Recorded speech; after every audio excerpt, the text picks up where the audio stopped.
تمام اہل جنت کے لیے الگ الگ ہوں گے۔ قرآن نے دوسری جگہ یہ بھی بتا دیا ہے کہ یہ سدرۃ المنتہا کے پاس ہیں، جو عالم ناسوت اور عالم لاہوت کے درمیان آخری نقطہ اتصال ہے۔ اب آگے اللہ فرماتے ہیں وَأَمَّا الَّذِينَ فَاسَقُوا، رہے وہ لوگ جو نافرمان ہوں گے، فَمَأْوَاهُمُ النَّارُ، ان کا ٹھکانہ آگ ہوگا، کُلَّمَا أَرَادُوا، جب بھی وہ ارادہ کریں گے، أَن يَخْرُجُوا مِنْهَا، کہ اس جہنم سے نکلیں، أُعِيدُوا فِيهَا، انہیں دوبارہ دھکیل دیا جائے گا اس جہنم میں، وَقِيلَ لَهُمْ ذُوقُوا عَذَابَ النَّارِ الَّذِي، اور ان سے کہا جائے گا چکھو وہ عذاب آگ کا، الَّذِي كُنْتُمْ بِهِ تُكَذِّبُونَ، وہ جسے تم جھٹلایا کرتے تھے۔ لَنُذِيقَنَّهُم مِّنَ الْعَذَابِ الْأَدْنَىٰ، ہم ضرور انہیں مبتلا کریں گے چھوٹے عذاب میں، دون العذاب الاکبری، بڑے عذاب سے پہلے، لعلہم یرجعون، شاید کہ وہ دین اسلام کی طرف پلٹ آئیں۔ اس بڑے عذاب سے پہلے ہم کسی قریب کے عذاب کا مزہ بھی ان کو ضرور چکھائیں گے تاکہ وہ رجوع کریں۔ اب قریب کے عذاب کا مزہ کون سا ہے؟ یعنی جو اسی دنیا میں آ کر انہیں جھنجھوڑے گا۔ قریش کے لیے اس قریب کے عذاب کا سلسلہ غزوہ بدر سے شروع ہو گیا تھا۔ اللہ تعالیٰ جن قوموں کی طرف اپنا رسول بھیجتے ہیں تو ان کے لیے یہی سنت الہی ہے کہ بڑے عذاب سے پہلے انہیں اس طرح قریب کے عذابوں سے تنبیہ یعنی خبردار کیا جاتا رہا ہے۔ اللہ فرماتے ہیں ومن، شاید کہ یہ رجوع کریں، شاید کہ یہ پلٹ آئیں، یعنی اللہ تعالیٰ دکھ، تکلیفیں، پریشانیاں، اس طرح کے عذاب کس لیے دیتے ہیں؟ وہ بھی ہمارے ہی فائدے کے لیے ہوتے ہیں، کیونکہ ہم نے ہمیشہ کی زندگی کو پس پشت ڈالا ہوا ہوتا ہے، ہم بھولے ہوئے ہوتے ہیں جس مقصد کے لیے اللہ تعالیٰ نے ہمیں پیدا کیا ہے۔ تو اللہ تعالیٰ ہمیں یاد دہانی کرانے کے لیے اس دنیا میں ایسی تکلیفیں بھیجتے ہیں، شاید یہ بندے میری طرف رجوع کریں۔ اللہ فرماتے ہیں وَمَنْ أَظْلَمُ مِمَّنْ ذُكِرَ بِآيَاتِ رَبِّهِ، اور اس شخص سے زیادہ ظالم کون ہو سکتا ہے جسے نصیحت کی جائے اس کے رب کی آیات کے ذریعے سے، ثُمَّ أَعْرَضَ عَنْهَا، پھر وہ ان سے اعراض کرے، ان سے منہ موڑے، إِنَّا مِنَ الْمُجْرِمِينَ مُنْتَقِمُونَ، ایسے مجرموں سے تو ہم انتقام لے کر ہی رہیں گے۔ یعنی جن کی طرف خدا کے رسول کی بعثت ہوئی، اس نے انہیں خدا کی آیتیں پڑھ کر سنائیں اور ان پر ہر لحاظ سے اتمام حجت کر دیا، لیکن پھر بھی نہیں مانے، تو پھر اللہ ایسے مجرموں سے انتقام لیتے ہیں۔ اللہ فرماتے ہیں وَلَقَدْ آتَيْنَا مُوسَى الْكِتَابَ، یقیناً ہم نے موسیٰ کو بھی کتاب دی تھی یعنی تورات، فَلَا تَكُن فِي مِرْيَةٍ مِّن لِقَائِهِ، پس تم نہ شک کرنا اس کے ملنے پر، وَجَعَلْنَاهُ هُدًى لِّبَنِي إِسْرَائِيلَ، ہم نے ان کی تورات کو بنایا تھا ہدایت بنی اسرائیل کے لیے۔ ہم نے موسیٰ کو بھی کتاب دی تھی اور اس کے جھٹلانے والوں سے بھی اسی طرح انتقام لیا تھا۔ اس لیے اے پیغمبر صلی اللہ علیہ وسلم، تم اس کے متعلق کسی شک میں نہ رہو کہ اس دن دوچار ہونا ہے۔ اب کیا فرماتے ہیں اللہ فرماتے ہیں ہم نے ان سے بھی انتقام لیا تھا، یعنی بنی اسرائیل کے لوگوں سے، یعنی فرعون اور اس کے اعیان اور اکابر سے۔ اس لیے اے پیغمبر صلی اللہ علیہ وسلم، تم اس کے متعلق کسی شک میں نہ رہو کہ اس دن سے دوچار ہونا پڑے گا۔ کنہیں؟ یعنی یہ خطاب اگرچہ نبی کریم صلی اللہ علیہ وسلم سے ہے، لیکن اس میں جو تنبیہ ہے، جو خبردار ڈراوا ہے، اس کا رخ انہی مکذبین کی طرف ہے جو سورہ کے مخاطب یعنی قریش ہیں، گویا بات ان سے منہ پھیر کر کہی گئی ہے۔ اللہ فرماتے ہیں وَجَعَلْنَاهُ هُدًى لِّبَنِي إِسْرَائِيلَ، ہم نے اس کتاب کو ہدایت بنایا تھا بنی اسرائیل کے لیے۔ کس کو؟ یعنی تورات کو اللہ تعالیٰ نے بنی اسرائیل کے لیے ہدایت بنایا تھا، لیکن انہوں نے بھی اس سے منہ پھیرا، جس طرح آج قرآن سے ہم اس کے اصلی جو قرآن کی روح ہے اس سے ناواقف ہیں۔ وَجَعَلْنَا مِنْهُمْ أَئِمَّةً يَهْدُونَ، ہم نے بنائے تھے ان میں سے ایسے امام جو ہدایت دیتے تھے، بِأَمْرِنَا، ہمارے حکم سے، لَمَّا صَبَرُوا، جب انہوں نے صبر کیا، وَكَانُوا بِآيَاتِنَا يُوقِنُونَ، اور وہ تھے ہماری آیات پر یقین رکھنے والے۔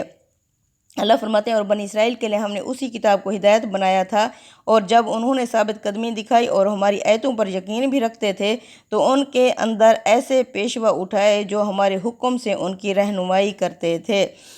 یعنی اس وقت کے ائمہ ضلالت کی طرح شیطان کے پیرو نہیں بن گئے تھے۔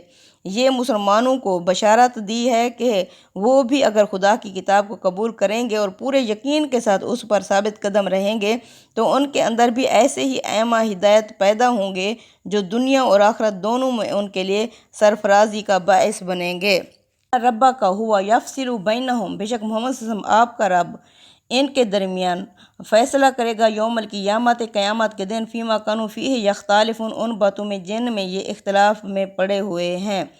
یعنی جن باتوں میں یہ اختلاف میں پڑ گئے ہیں اس میں کچھ شک نہیں کہ اب تیرا پروردگار ہی قیامت کے دن ان کے درمیان ان چیزوں کا فیصلہ کرے گا جن میں یہ اختلاف کر رہے ہیں۔ اولم یہدی لہم، کیا انہیں اس بات سے بھی ہدایت نہیں ملی؟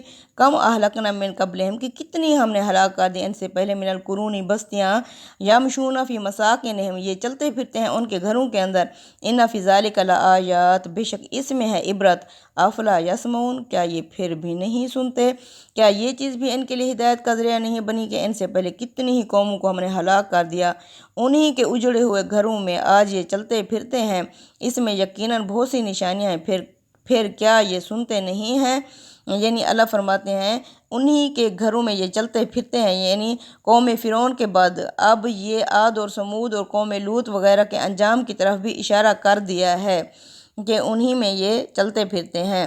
اللہ فرماتے ہیں اس میں بہت ساری نشانیاں، یعنی اس سنت کے ظہور کی نشانیاں ہیں جو رسولوں کے باب میں انہیں بتائی جا رہی ہیں کہ قریش کے لوگوں، اگر محمد صلی اللہ علیہ وسلم کا کہنا نہیں مانو گے تو تمہیں بھی اللہ اپنی اسی سنت سے دوچار کرے گا جو پچھلی امتوں سے پچھلی امتیں ہو چکی ہیں۔ اللہ فرماتے ہیں پھر کیا یہ سنتے نہیں ہیں؟ مطلب یہ ہے کہ ان قوموں کی سرگزشتیں، ان قوموں کے واقعات جب قرآن میں سے انہیں سنائی جاتی ہیں تو سنتے نہیں ہیں۔ سننا یہاں اپنے حقیقی مفہوم میں استعمال ہوا ہے، چنانچہ سمجھنے اور عبرت حاصل کرنے کے مفہوم میں۔ اللہ فرماتے ہیں اولم یرو، کیا یہ نہیں دیکھتے، انا نسوق الماء، کہ ہم پانی کو گھسیٹ لاتے ہیں، الی الارض الجرز، سطح زمین کے اندر، فنخرج بہ زرعا، پھر ہم اسے نکالتے ہیں کھیتی، تاکل منہ، کھاتے ہیں اس میں سے، انعامہم، ان کے مویشی بھی، وانفسہم، خود بھی، افلا یبصرون، کیا یہ دیکھتے نہیں ہیں؟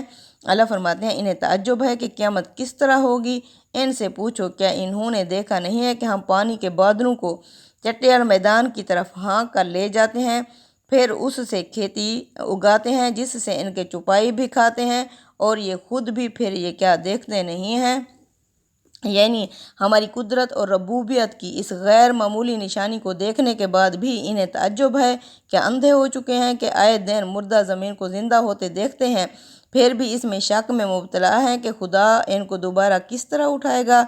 وَيَقُولُونَ، اور یہ کہتے ہیں، مَتَىٰ هَٰذَا الْفَتْحُ، کہ کب آئے گا فیصلے کا دن، ان کنتم صادقین، اگر تم سچے ہو۔ قل، کہہ دیجئے محمد صلی اللہ علیہ وسلم ان سے، یوم الفتح لا ینفع الذین، جو فیصلے کا دن آئے گا وہ نہیں نفع دے گا ان لوگوں کو، کافر، جنہوں نے کفر کیا ہوگا، ایمانہم، ان کا ایمان لانا، وَلَهُمْ يُنذَرُونَ، اور نہ ہی انہیں دوبارہ مہلت دی جائے گی، دنیا میں جاؤ اور سپلی دے آؤ۔ فَأَعْرِضْ عَنْهُمْ، محمد صلی اللہ علیہ وسلم آپ ان سے منہ پھیر لیں، وَانتَظِرْ، آپ بھی انتظار کریں، اِنَّهُمْ مُنتَظِرُونَ، بے شک یہ لوگ بھی انتظار کر رہے ہیں۔ اللہ فرماتے ہیں پوچھتے ہیں کہ یہ فیصلہ کب ہوگا، اگر تم سچے ہو کیا یہ اس کو دیکھ کر ماننا چاہتے ہیں؟ ان سے کہو فیصلے کے دن انکار کرنے والوں کا ایمان انہیں کچھ بھی نفع نہ دے گا، اور نہ اس کے بعد انہیں مہلت دی جائے گی، سو ان کا خیال چھوڑو اے پیغمبر اور انتظار کرو، یہ بھی منتظر ہیں۔ یعنی پوچھتے ہیں کہ یہ فیصلہ کب ہوگا اگر تم سچے ہو، یعنی تاریخ اور آفاق کے ان سارے شواہد کو دیکھنے کے باوجود پوچھتے ہیں۔ یہ سوال طنز اور استہزاء کے انداز میں کیا جاتا ہے، مطلب یہ ہے کہ دنیا اور آخرت میں جس فیصلے کی وعید سنا رہے ہو، آخر وہ کب صادر ہوگا؟ اس کے لیے اگر کوئی دن مقرر ہے تو وہ آخر آ کیوں نہیں جاتا؟ اگر تم سچے ہو تو اسے لا کر دکھاؤ، یا کم سے کم اس کے آنے کا وقت ہی بتا دو، ہم اس کے بعد ہی مانیں گے۔ اللہ العظیم، تقبل منا انک انت السمیع العلیم وتب علینا انک انت التواب الرحیم، آمین یا رب العالمین۔